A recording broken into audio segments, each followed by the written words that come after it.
जब सत्यभामा, गरुड़ और सुदर्शन चक्र को हुआ घमंड।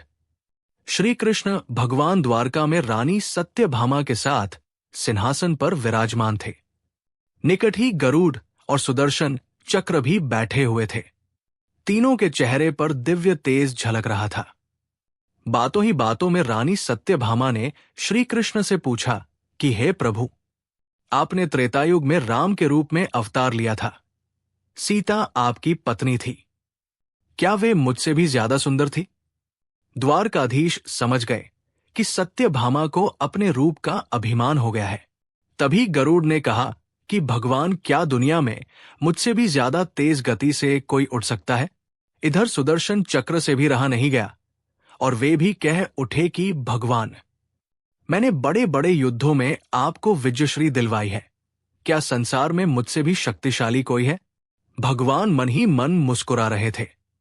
वे जान रहे थे कि उनके इन तीनों भक्तों को अहंकार हो गया है और इनका अहंकार नष्ट करने का समय आ गया है।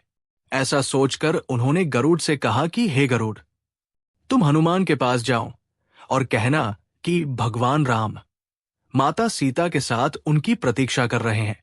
गरुड़ भगवान की आज्ञा लेकर हनुमान को लाने चले गए।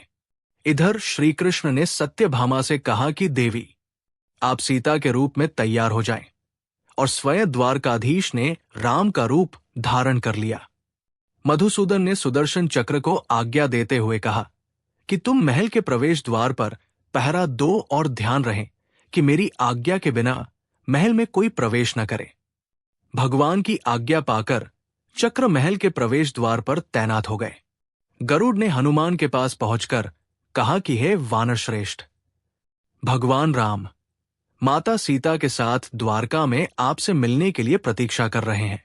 आप मेरे साथ चलें, मैं आपको अपनी पीठ पर बैठाकर शीघ्र ही वहां ले जाऊंगा। हनुमान ने विनयपूर्वक गरुड़ से कहा, आप चलिए, मैं आता हूं। गरुड़ ने सोचा, पता नहीं ये बूढ़ा वानर कब पहुंचेगा। खैर, मैं भगवान के पास चलता हूं। ये सोचकर गरुड़ शीघ्रता से द्वारका की ओर उड़े। पर यह क्या? महल में पहुंचकर गरुड़ देखते हैं कि हनुमान तो उनसे पहले ही महल में प्रभु के सामने बैठे हैं। गरुड़ का सिर लज्जा से झुक गया। तभी श्रीराम ने हनुमान से कहा कि पवन पुत्र, तुम बिना आज्ञा के महल में कैसे प्रवेश कर गए? क्या तुम्हें किसी ने प्रवेश द्वार पर रोका नहीं?